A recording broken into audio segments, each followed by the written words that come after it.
मराठा समाजाचा मनमिळावू नेता आपल्यामध्ये नसल्याची खंत आहे, असे मत केंद्रीय मंत्री रामदास आठवले यांनी व्यक्त केले.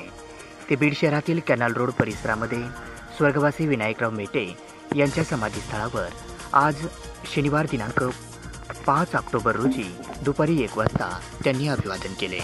या दरम्यान माध्यमांसमोर ते बोलत होते.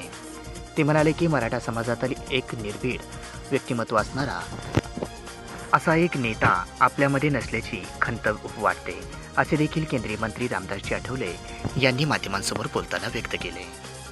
मराठा समाजाच्या आरक्षणाच्या प्रश्नावर आयोजित केलेल्या बैठकीला मुंबईला येत असताना त्यांचा अपघात झालेला होता आणि अकाली त्यांचं मोठं प्रचंड अशा पद्धतीचं धक्कादायक निधन झालेलं होतं.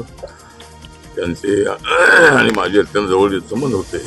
मराठा समाजाच्या आरक्षणाला सातत्यानं RPIने पाठिंबा दिला होता आणि विनायक मेटे आणि आम्ही ते सर्वजण आम्ही महायुतीसोबत होतो.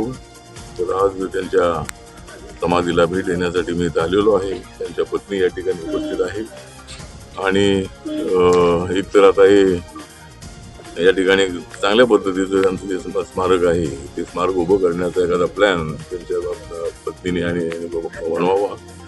नक्की राज्य सरकारच्या वतीने नक्की त्यामध्ये जी काही मदत करणं शक्य आहे ते आम्ही करणार आहोत. तर मराठा समाजाचा अत्यंत ॲक्टिव्ह असणारा नेता, मन मिळावू नेता, स्वभाव अत्यंत चांगला असणारा नेता आज आपल्यामध्ये नाही, याची खंत आमच्या मनामध्ये आहे. मी विनायक मेटे यांचं स्मरण करतो. जय भीम, जय भारत. असे विधान केंद्रीय मंत्री रामदासजी आठवले यांनी व्यक्त केले.